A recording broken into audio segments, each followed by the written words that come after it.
Hi there, Allie and Alexander Saleh here, the Invested American Podcast. Welcome to episode number 8. We're excited that you guys have all tuned in. Real quick, before we get started, we're all things insurance.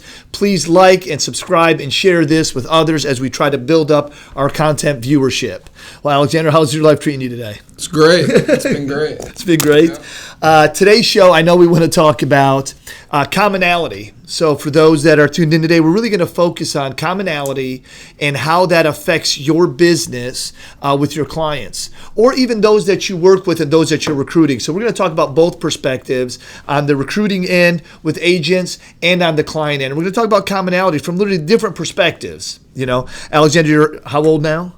19. You're 19 years old. So your first appointment you ran, were you 18, or did you actually go and run with some people at 17 to kind of learn the business a little bit? Yeah, I wanted some ride-alongs at 17. Yeah, that's right. Yeah, that's right. It was you got great. to see that. Yeah, great experience, yep. So we'll talk a lot about that. I want to thank everyone that has tuned in and been a part of our viewership already. I also want to just say, Theory, just grateful for your help and your support and just helping make all this happen. To think that, my daughter, obviously Alexander's sister, to help put all this together, we're just so grateful for that. So, Alex, in the insurance business, there's obviously different type of prospects, and different people in our industry are going to work with different clientele. What I mean by that is, in our business, specifically at the Invested American, we're really in the retirement business. We work with people that are in their 20s, 30s, 40s as they're doing strategies to build for their retirement. And we could talk about different IUL products and that kind of stuff. And then we really dive into Medicare and people turning 65 and those people that are figuring out what they're going to do with their health insurance, what they're going to do during their retirement years, As a 19-year-old young man, a 20-year-old man about to be, what does that look like for you? Why don't you start us off? What does that look, when you go meet somebody, how do you relate with somebody that's over 60? Yeah, I would kind of jump into, to begin with, I would say, what sports did you play, right? They start talking about, well, obviously I'll bring up their family to begin with, right? Build up trust with the client. Sure. Then I'll jump, when it comes to commonality, I'll jump into what sports did you play? Basketball, right. Baseball, football. Well, I played that as well, Yeah. right? So then we can start talking about that, talking about different types of sports. What's your favorite sports team? What's my favorite sports team? Sure. Then we can start having some dialogue about that. Yeah. So now we're already talking about that. And then I can jump into, did you like to work out, when you were younger? Are you still working out now? Because I like to work out myself. Sure. Right? Sure. So we talk about that. If possibly the client's a twin. Well, I have a twin sister. Right? We got. You're looking for things to connect. Right. To bring commonality. Even you as a young man. Right. Trying with this older person or whatever that might mean. Right.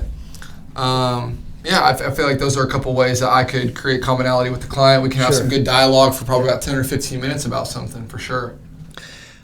What value, in your perspective, do you think having built that commonality or finding something to kind of connect with, how well do you think that helps in your business? How well does that, what do you think it really does when you're inside someone's home and you're talking about when it comes to building the commonality, right, and you're continuing to build the commonality, it builds trust with the client. Sure it does. Right, sure so you guys start conversating, and the client starts to be opening up more a little bit about themselves, what they have going on, right, just about their own personal life and what they did in the past, right, sir. Even professions and things like that. So you're dialoguing with the client, getting to connect with them more, and it's just building a huge amount of trust. Yeah, right? for sure. And when you're building that trust, obviously helping them, protect them in any way it is for the sale at the end of once it gets close to the end of the appointment, that's the main goal, right? Is to obviously help the person. So us building the commonality builds trust, and then the trust will help us protect them, in what ways it may be. Yeah, and I think when you say that, man, when you think about commonality, and I know it just seems like just a simple term, it's not. I think there's a lot of moving parts to it. I think that it also opens you up to being vulnerable. Mm-hmm. It opens you up to being real with the prospect, because now you're talking to the person about things that you and them have in common, which would lead to maybe a story, an anchoring emotional moment, which creates a connection. And that spark is really the game changer between how, getting someone to trust you to buy from you, or trust that you're going to counsel and coach them. In our industry, I feel like we coach, we counsel, we advise people based on their situation and our experience. I just think that it's like the spark, the antidote that you need to make that relationship to really make it flourish. Right. And I think that commonality is key. When it comes for your commonality, how do you build commonality? We got it from me. Yeah, so, I would tell you, I think, and it's funny that you ask, I think, Alex, it's like twofold. Like, I even think when I first started and I was in my mid-30s to now when I'm in my late 40s, I'll be 50 next year, I think that it's even different now because today when I talk to clients and we're talking about insurance, I can relate with some of them if they were my mom and dad. I mean, like for real, my mom and dad, and I get to talk to them in that manner. Things that I know my mom and dad like, my mom was an Elvis person. I know my daughter Theory here is an Elvis person. I'm an Elvis person. I like me some Elvis, right? But when I go meet with people, we're talking about the baby boomers, and the retirees all the time, and they love them some Elvis. So that's an easy commonality thing. I love instruments. So, obviously when I grew up, I played the drums, and I love playing the drums.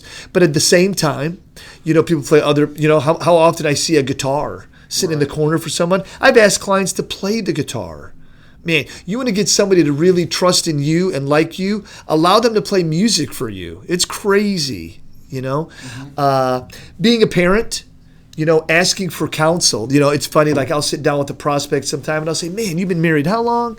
And they'll say 20 years, 25 years, 30 years, 40 years. And I'm like, okay, man, teach me something. What's your advice? What do you want to counsel me on that might be game changing in my life? What's the secret to being married as long? And then they get to share that. When they get to also still parent you as you're older, that also doesn't just make them feel good. I mean, there's sincere wisdom and information you learn from somebody. So really, Alex, I just feel like just by opening myself up to learn from them creates opportunity to build commonality. Yeah, they'll mention something. Yeah, I did that too, right?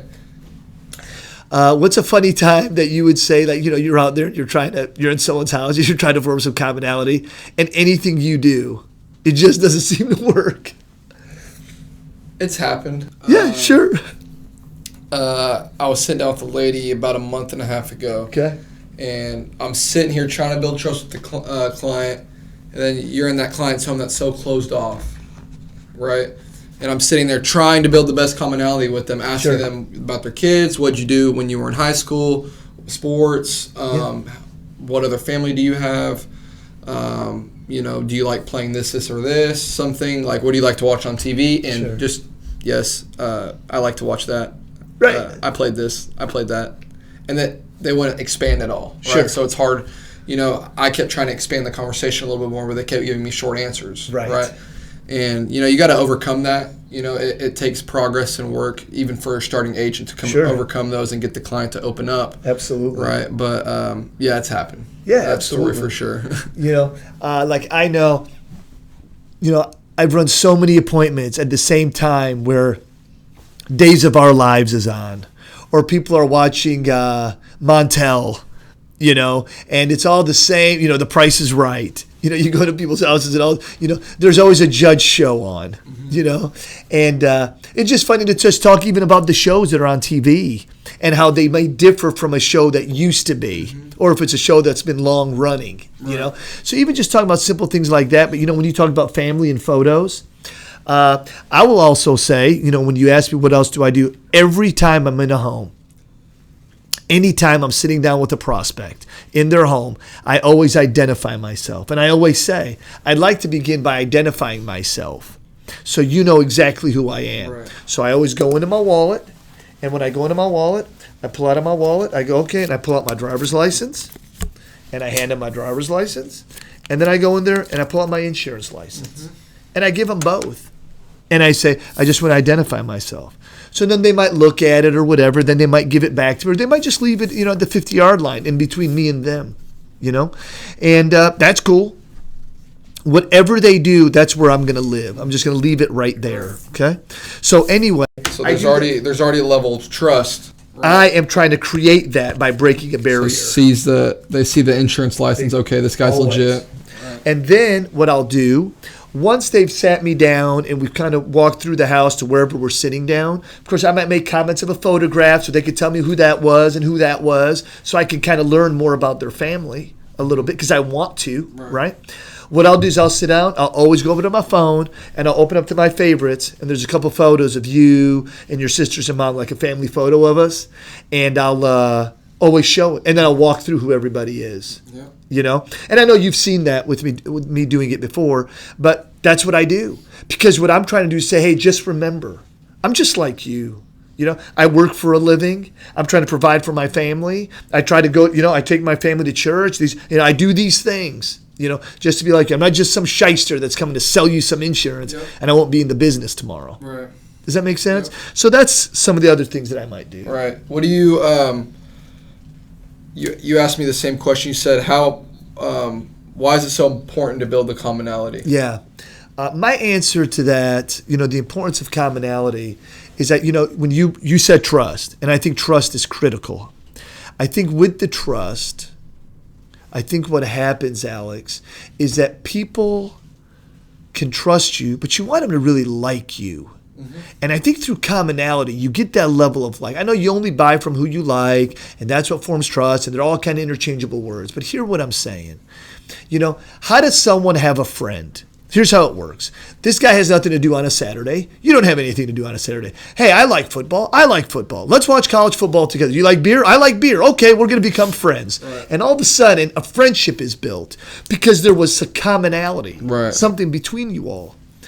I think that's important in the relationship business of our business. If we want our clients to truly like us, which we should, when people say, oh, I don't care what people think of me. What does that mean? Like, you want your clients to like you. That's why they're going to buy from you. So you better be in the like me business versus the I don't care business, So I'm going to do all I can for this person to say, you know what? I could hang out with that guy. Mm-hmm. That guy's a guy I'll hang out with, because a guy they'll hang out with, they'll feel comfortable buying something from. And they'll believe that you have their intentions, right? Good intentions, not just trying to take advantage of something. Right. Spot on. Yeah. So anyway. I would tell you, I would say that even when you're talking about recruiting, okay, and we're recruiting people, let's look at this, Alex. You're doing really, really incredible work, and I'm proud of you, and I'm proud of your consistency. At the end of the day, though, a grown man or grown woman, in their 40s or 50s, are going to come work here with us at TIA, and they're going to look at you like, you're 19 years old. Right. You got so much to learn.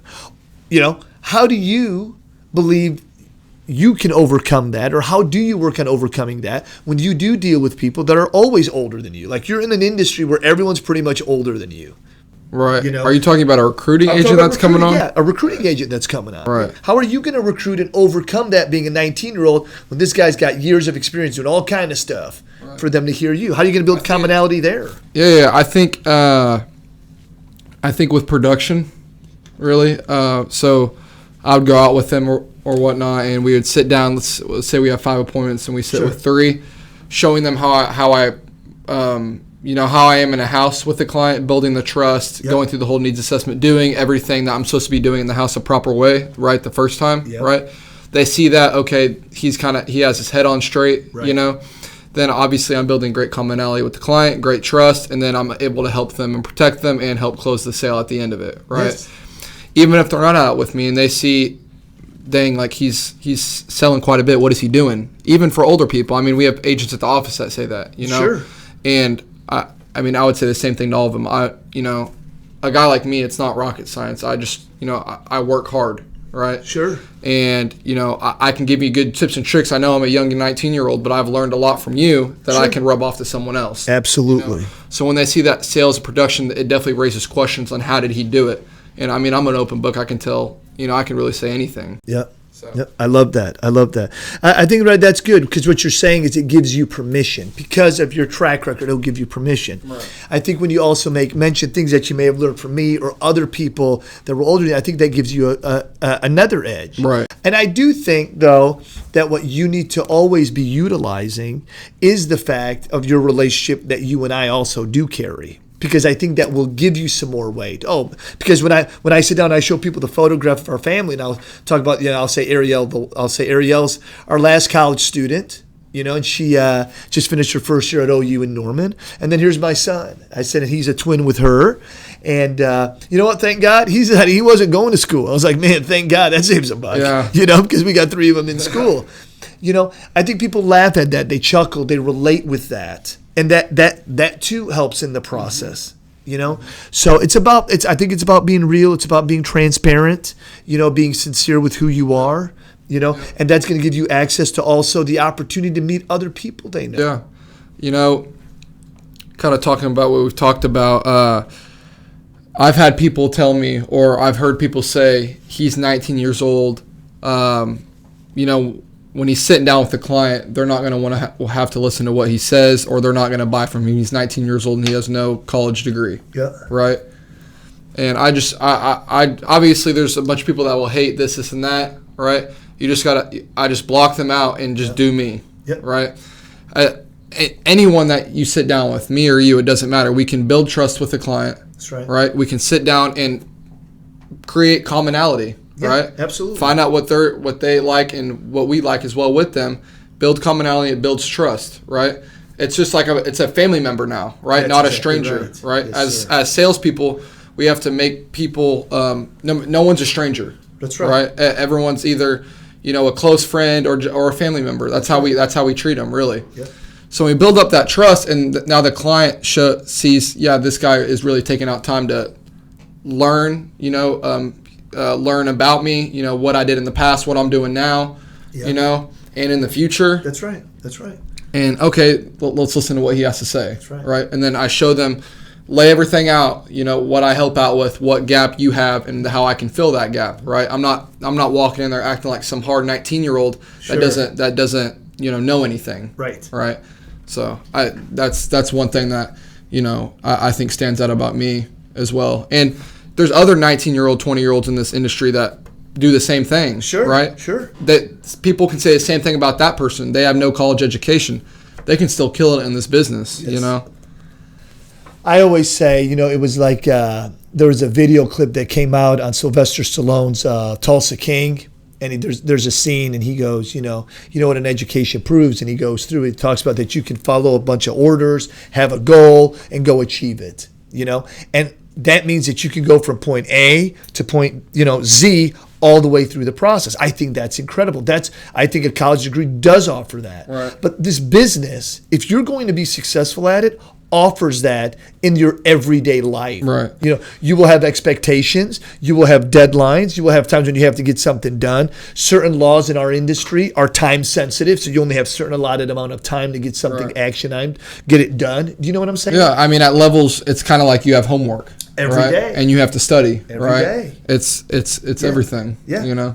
I mean, look, every time, we talk about, hey, we're going to sign up with this new contract carrier, this one, through our retirement planning, we got homework, we got more certification. There always seems to be more education required with everything we do, We're learning, which is fine. We're learning. We're getting better and better.